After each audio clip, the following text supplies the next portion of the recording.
A'udzu billahi minasyaitonir rajim. Bismillahirrahmanirrahim. Wa anzalna minas samaa'i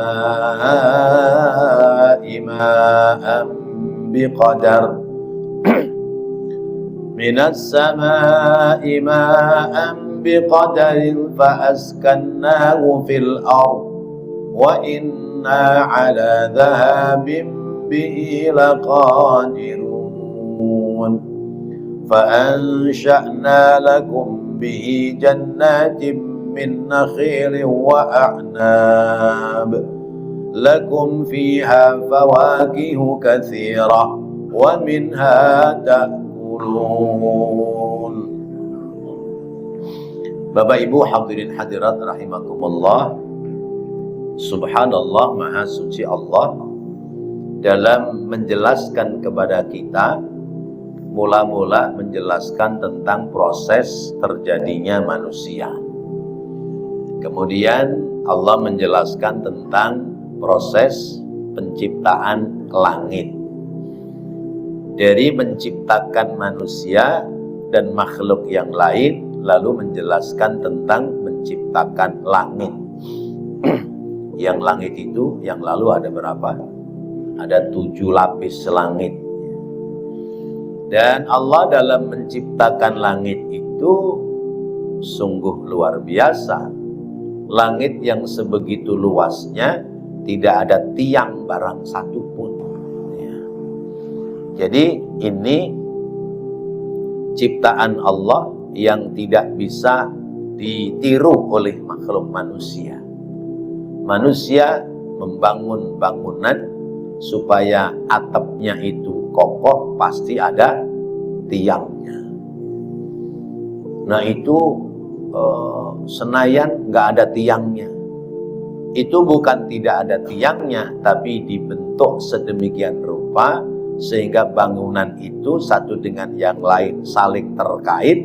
Lalu di pinggir-pinggirnya, di putarannya itu tetap ada tiang. Nah kalau nggak ada tiang, mau disangkutin di mana itu atap? Sekarang Allah menjelaskan kepada kita lewat ayat ini, Allah menurunkan air hujan dari langit. Lalu Allah menetapkan air itu di bumi.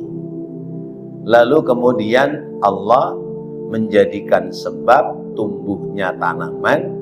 Ada tanaman kurma, ada tanaman anggur, ada buah-buah yang lain, yang semua itu menjadi sumber makanan bagi umat manusia. Subhanallah, maha suci Allah subhanahu wa ta'ala. Wa anzalna minas sama'i ma'an biqadarin. Kami Allah telah menurunkan air hujan dari langit, yaitu sesuai dengan kadar ukuran. Fa'askannahu fil ardi. Kemudian kami Allah menetapkan air itu di dalam bumi. Yadhkurullahu ta'ala ni'amahu ala abidihi allati la ta'du wa la tuhsa fi inzalihil qitra minas sama'i biqadarin.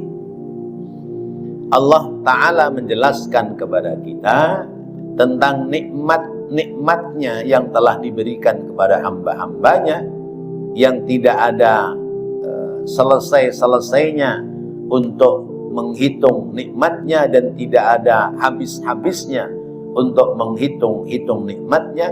Utamanya adalah tentang turunnya, menetesnya air hujan dari langit sesuai dengan kadar ukuran. Biqadarin ay bihasbil hajati, yaitu sesuai dengan kebutuhan makhluk. La kasiran wala qalilan, tidak terlalu banyak juga tidak terlalu sedikit. Fayabsudul arda wal imrana. Kalau air itu berlebihan, terlalu banyak, fayabsudul arda, bisa merusak bumi karena jadi banjir. Makhluk-makhluk menjadi repot. Kita orang Jakarta ya, sering kena banjir, ribet udah. wal imrana, dan bangunan-bangunan menjadi lemah ya, karena lapisan tanahnya tergerus oleh banjir. Pinggir kali akhirnya ambrol, ujung-ujungnya ambruk tuh rumahnya kalau kebanyakan air begitu. Wala qalilan, tidak pula menurunkan air itu sedikit, fala yakfiz zuru'a was-simara ya, sehingga tidak cukup untuk mengairi tanaman, buah-buahan, binatang-binatang makhluk yang di bumi. Bal biqadril hajati ilaihi minas saqyi wasyurbi wal intifa'i bihi. Tetapi sesuai dengan hajat kebutuhan makhluk ya, dari menyiram air itu ke bumi atau menyiramkan tanaman-tanaman, tanaman itu menjadi subur, lalu juga dari air itu menghasilkan sumber-sumber air untuk menjadi bahan minum atau bahan kebutuhan lain, misalnya MCK. MCK apa? Mandi, cebok, K-nya apa? Iya, buat kebersihan ya. Wal intifa'i bihi, dan memanfaatkan air, hatta innal aradi allati tahtaju ma'an katsiran li zar'iha wa la tahtamilu dammanatha inzal al-matar 'alayha yasuqu ilaiha al-ma' fi min biladin ukhra ila biladin ukhra. Sehingga bumi ini dibasahi oleh air, sehingga semuanya memperoleh manfaat dari air. Ada daerah yang curah hujan, maka sumber airnya banyak. Ada daerah yang curah hujannya sedikit, maka sumber airnya sedikit. Sehingga daerah curah hujan yang sumber airnya banyak bisa mengalirkan air kepada wilayah yang sumber airnya curah hujannya sedikit. Masya Allah. Nah, Bapak dan Ibu yang dirahmati Allah, kelihatannya oleh kita hal yang biasa hujan itu. Hujan kelihatannya seperti hal yang biasa, padahal itu nikmat Allah yang luar biasa. Kenapa? Karena air itu sumber kehidupan. Air sumber kehidupan. Coba seandainya sumber air itu habis ya, itu jet pump pada mati ya, mesinnya doang bunyi, airnya nggak keluar.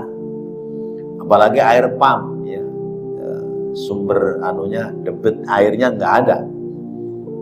Terus kemudian kemarau panjang, misalnya air mineral botol yang gede itu ya, biasanya berapa Pak Johan mineral botol yang gede?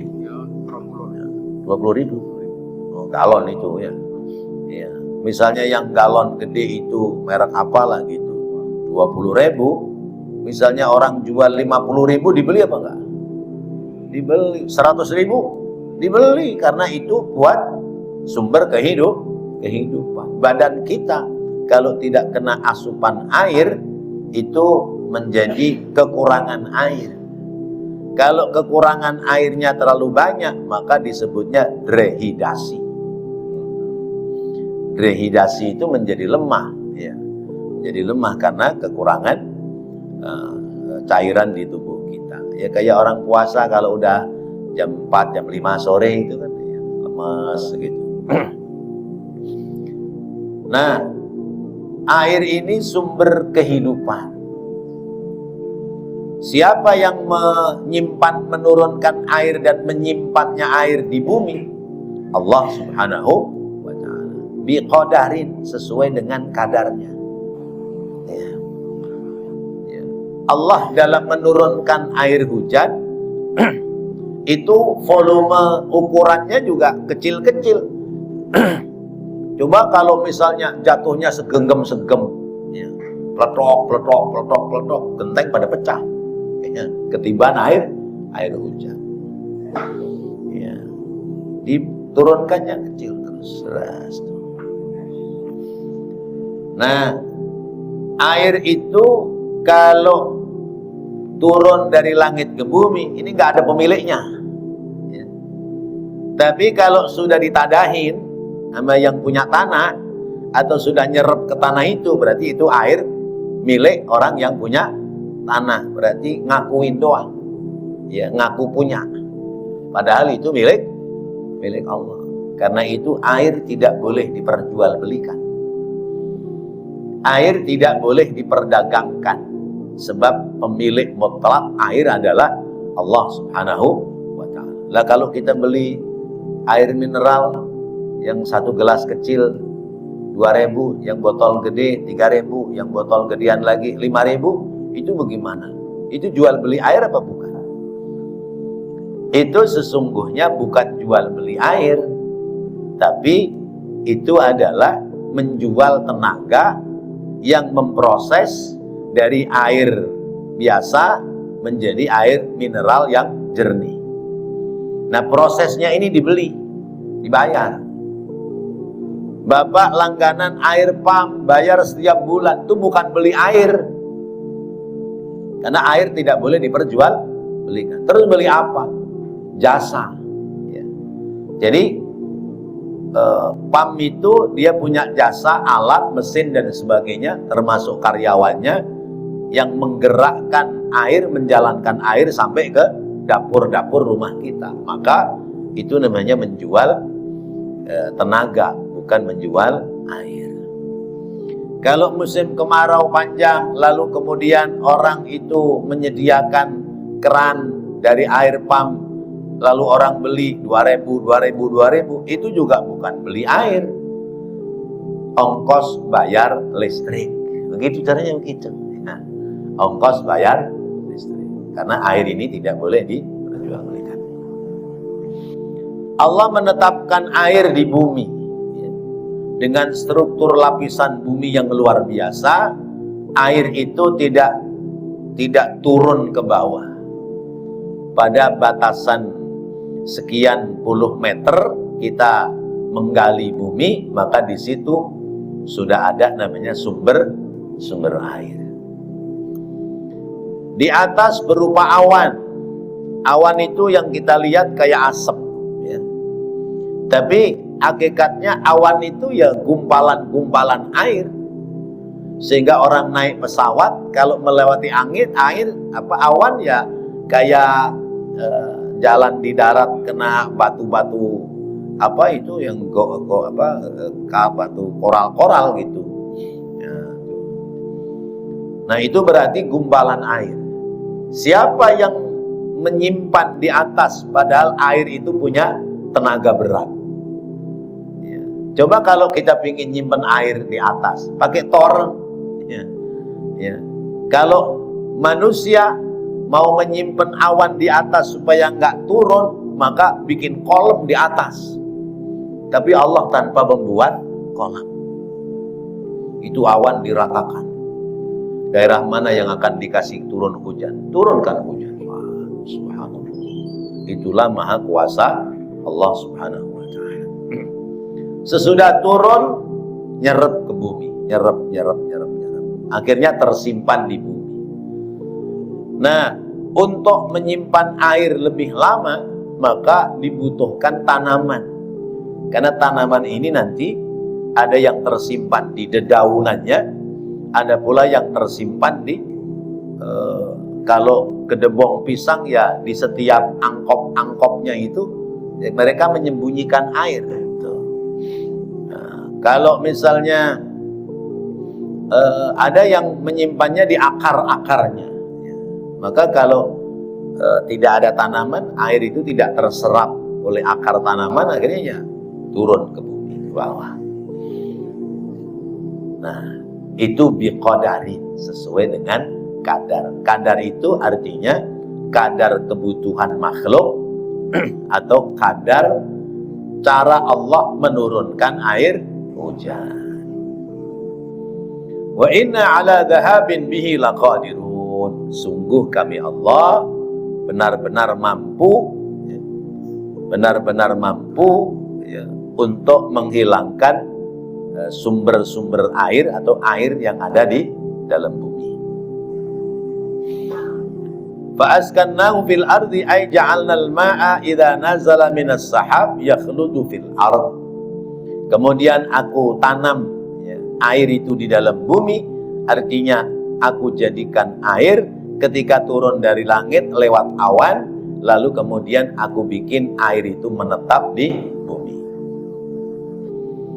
Wa ja'alna fil ardi qabiliyatin lahu wa tashrabu wa yataghadda bihi ma fiha minal hab wan nawa. Nah, maka aku jadikan air yang di bumi itu menjadi manfaat bagi makhluk-makhluk bumi. Bisa mengambil minum dari makhluk-makhluk yang ada. Yataghadda bihi ma fiha minal hab wan nawa, bisa tumbuh dan berkembang ya, biji-bijian dan buah-buahan, tanam-tanaman yang ada di bumi. Wa inna ala dhahabin bihi laqadirun ay law syi'na alla tamturu la fa'alna. Kata Allah, kalau aku menginginkan enggak turun hujan, bisa enggak turun hujan? Setahun enggak dikasih hujan misalnya. Bagi Allah bisa. Walau syi'na adan la sarafna ankum ila sibah wal barara wal qafar la fa'alna. Kalau aku menginginkan air itu turun menjadi balak bencana, aku kasih aja air banyak. Akhirnya tenggelam. Belum lama daerah Bali tenggelam. Mobil cakep-cakep mahal-mahal pada berenang ya, hanyut ke kali. Yang musim penghujan yang lalu daerah Bekasi, komplek perumahan itu mobilnya mewah-mewah ya, didorong sama air masuk ke kali ya, Masya Allah. Nah itu bagi Allah sangat mudah, maka jangan pada sombong ya. Walau syi'nahu la ja'alnahu ujajan la yantafi'u bihi li syurbin wala li saqyin la fa'alna. Kalau aku menghendaki air hujan itu asin, bisa nggak? Ya, bisa, Allah yang punya kehendak. Akhirnya air hujan nggak ada manfaat. Buat minum nggak bisa, buat nyiram airnya mati ya. Ya. Itu daerah pinggir laut tuh yang kena air rob itu tanahnya menjadi bukan tanah subur lagi. Karena apa? Tanamannya pasti mati sebab airnya mengandung zat garam. Masya Allah, itu kuasa Allah. Walau syi'na la ja'alnahu la yanzilu fil ardi, seandainya aku menghendaki, aku jadikan itu air enggak turun ke bumi. Bal yanjiru ala wajhiha la fa'alna. Itu bagi Allah gampang. Walau syi'na la ja'alna idza nazala fiha yaghuru ila maddain la tasilu ilaihi wa la tantafi'una bihi la fa'alna. Kalau aku menghendaki itu air sekalipun turun dari langit tapi tidak buat manfaat, bisa saja air itu begitu turun lari ke laut, enggak ada manfaat barang sedikit. Walakin bilutfihi wa rahmatihi yanzilu alaikumul ma'a minas sahabi adban furatan zalalan fayaskunuhu fil ardi wa yaslukuhu yanabi'a fil ardi fayanfa'u bihil uyun wal anhar wa yasqi bihi az-zuru' was thimar tashrabuna minhu. Tapi sebab kelembutan Allah, sebab rahmatnya Allah, air diturunkan kepada kita, mengalir ya, menjadi sumber air yang di bumi, kemudian menetap di bumi, menjadikan sebab bumi subur, maka dari bumi itu tumbuh tanam-tanaman, dari bumi itu, dari bumi yang cekung maka ngumpul sumber-sumber mata air, lalu dari bumi yang terbelah muncul air ya, mengalir sepanjang jalan, sepanjang tempat namanya sungai ya. Wa yasqi bihi zuru', dari situ bisa menyiram tanaman, bisa menyiram makanan yang kemudian bisa menjadikan buah, bisa juga diminum oleh tashrabuna minhu dawabukum wa an'amukum, binatang-binatang ternakmu yang pelihara burung bisa ngasih air burung, yang pelihara kucing kudu dikasih minum, yang melihara binatang-binatang yang lain. Wa taghtasiluna minhu, kamu bisa mencuci pakaian. Wa tutahhiruna minhu, kamu bisa mandi. Watatanaddhafuna, dan kamu bisa membersih diri. Falahul hamdu wal minnatu, maka itu adalah karunia dari Allah Subhanahu wa ta'ala. Jadi kelihatannya sepele. Air hujan, ya hujan biasanya. Coba nggak dikasih hujan. Cuman dasar orang kita ini orang yang serba ngeluh. Ya. Panas terus nggak dikasih hujan, ngeluh. Ya Allah, panas mulu udah nggak hujan-hujan nih berapa minggu kan gitu ya. Begitu dikasih hujan tiap hari, ngeluh juga. Ya Allah, bagaimana gue punya duit, hujan mulu, cucian jemuran kagak kering. Ya, kita senangnya ngeluh. Khuliqal insanu halu'a, orang itu dibuat hidup keluh kesah. Masya Allah. Nah, dari sebab air yang turun dari langit itu menetap di bumi, fa'ansya'na lakum bihi jannatin. Ya. Akhirnya kebun-kebun itu menjadi subur. Coba ketika musim kemarau kering, tanaman kering semua, tumbuh-tumbuhan mati. Tapi begitu turun air hujan, 3 hari kemudian mulai tumbuh tuh tanaman. Ya. Berarti biji-biji itu tersembunyi di dalam tanah. Ya. Begitu kena air hujan, mulai tumbuh satu persatu, menjadi subur. Kita masih bisa lihat di kuburan misalnya. Kalau lagi musim kemarau kan kering semua itu. Ntar begitu hujan sehari 2 hari udah tumbuh. Akhirnya tukang bersihnya mulai motong rumput. Gitu. Nah itu subhanallah, itu kuasa Allah. Bagaimana zaman Raja Al-Aziz ketika ada terjadi kemarau panjang, siapa yang diangkat menjadi menteri pangan? Ya, menteri pangan, menteri energi. Nabi Allah Yusuf alaihissalam diangkat menjadi seorang menteri pangan. Nah, fa'ansya'na lakum bihi jannatin min nakhil wa a'nab. Ya. Jadi kebun-kebun menjadi subur. Nah, tentu sesuai dengan daerah wilayahnya masing-masing. Indonesia negeri tersubur sedunia. Ya. Sehingga kata Gus Plus apa itu? Ya. Negeri kita negeri subur, tongkat kayu jadi tanaman. Tongkat udah buat jalan tuh dilempar di kebun, tumbuh jadi tanaman. Ya. Ya. Pohon singkong apa namanya? Gabus. Ya. Itu dilempar, numbuh. Ya. Begitu tumbuh berakar, keluar buah. Masya Allah. Ya. Tongkat kayu bisa tumbuh menjadi tanaman. Ya.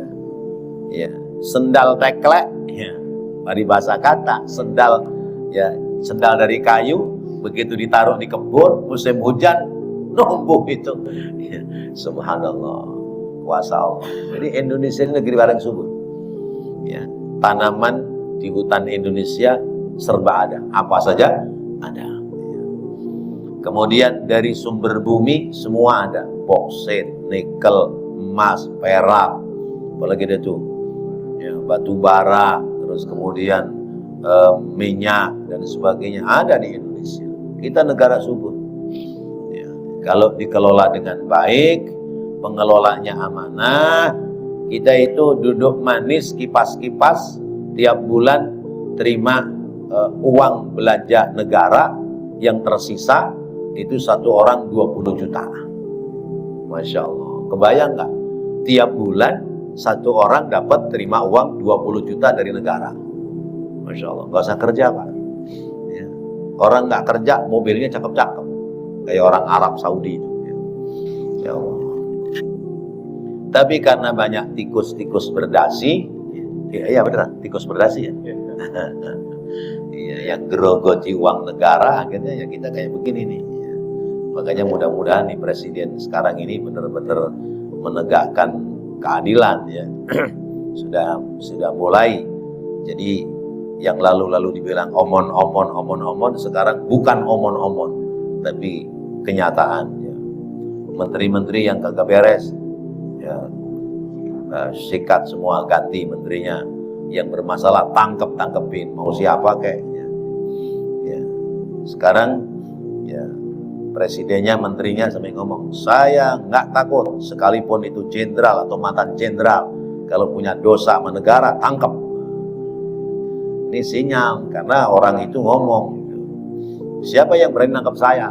Saya kan jenderal, saya menteri. Masya Allah. Ya.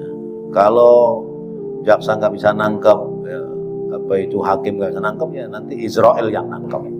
Nggak ada yang bisa nangkap. Ya Allah. Nah, kemudian di sini disebutkan jenis tanamannya, nakhal dan ainab. Nakhal itu korma, inab itu anggur. Ya tentu karena negeri Arab, Quran turunnya di negeri Arab. Mungkin kalau di Indonesia ya yang dibahas ketimun, ya, terong gitu ya, ya atau umbi-umbian yang lain. Tapi ternyata apa yang dicatatkan dalam Al-Quran dari buahan, ya. Saya tadi mencoba membuka ensiklopedia Islam, ya, ketika ada bahasa nakhal dan ainab, ya, anggur dan apa itu korma dan anggur, saya buka. Korma ini makanan pokok orang Arab dari zaman dulu. Dan ternyata dalam korma itu mengandung zat enzim, ya, kekebalan tubuh. Ya. Makanya orang kalau lagi drop itu apa namanya dehidrasi atau lagi drop anunya, itu suruh dibuatkan jus korma, karena dia akan menaikkan trombosit. Orang yang turun trombositnya itu suruh banyak makan korma atau minum korma. Lalu kemudian buah korma itu memiliki sekian banyak vitamin yang dibutuhkan badan manusia. Nah, tadi saya baca cuman belum sempat seluruhnya karena banyak tuh ensiklopedia Islam. Jadi saya baca di manfaat korma, manfaat anggur, dan diantaranya manfaat zaitun, karena nanti di ayat ke-20 ada zaitun. Nah, jadi kita ini diperintahkan untuk makan korma supaya muncul imun dari badan kita, ada zat yang bisa menjadikan kekebalan tubuh. Bahkan Rasulullah mengajarkan, ya, makan korma itu pagi-pagi atau setiap hari itu 7 biji korma. Nah, siapa yang tiap hari makan 7 biji korma, ya, pertama akan menjadi sehat, yang kedua akan selamat dari bahaya apa itu penyakit-penyakit yang wabah, ya. Terus juga akan selamat dari bahaya santet. Itu ada hadisnya. Itu korma. Maka bagi kita, sekalipun kita bukan orang Arab, kita boleh punya simpenan korma yang kita bisa konsumsi, ya. Dalam 1 minggu itu paling tidak kita mengkonsumsi diantaranya adalah buah korma, karena di situ mengandung nilai kesehatan. Kemudian wa'anab. A'nab jamak dari ainab, anggur. Anggur sudah bisa dibudidayakan di Indonesia. Kalau korma untung-untungan, banyak orang nanam pohon korma di Indonesia sudah tumbuh tapi tidak berbuah, karena pohon korma itu seperti pohon salak. Ada korma jantan, ada korma betina. Itu harus ada perkawinan silang, ada dikawinkan. Nah, anggur ini saya baca di ensiklopedia, itu sudah dikenal dari zaman Nabi Allah Nuh alaihi salam. Dan anggur itu dia bisa menjadikan kesuburan seseorang, ya. Bagi orang yang kurus, yang tidak bisa gemuk, ya, menggemukkannya susah, itu sering-sering makan anggur. Nah, anggur bisa anggur basah atau anggur yang kering. Anggur kering itu orang suka menyebut kismis. Itu sesungguhnya sebagian kismis itu adalah dari anggur kering dan banyak mengandung sumber-sumber vitamin. Banyak mengandung sumber vitamin. Dan anggur itu sudah mendunia. Zaman dulu kita kecil, kita nggak kenal anggur. Nggak ada orang pulang bawa berkat, dalam berkat ada anggur. Zaman sekarang banyak. Kalau dulu kenalnya, kalau kata Pak Johan namanya duet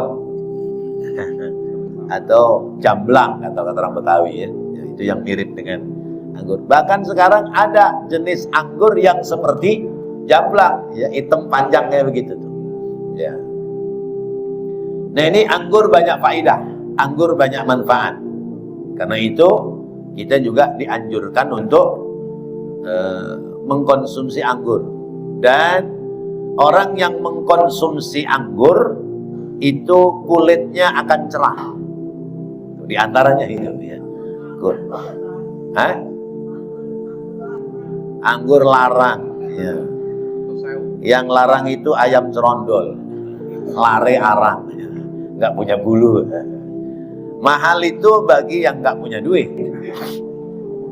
Bagi yang punya duit mah nggak ada yang mahal. Itu anggur ya. Makanya alhamdulillah zaman sekarang ya itu buahan itu udah bukan barang mewah ya, karena kita bisa mengkonsumsi kapan saja. Nah, jenisnya banyak anggur itu. Perempuan yang pingin kulitnya itu cerah, ya, bersih, bening, itu dia bisa menggunakan masker pakai kulit anggur.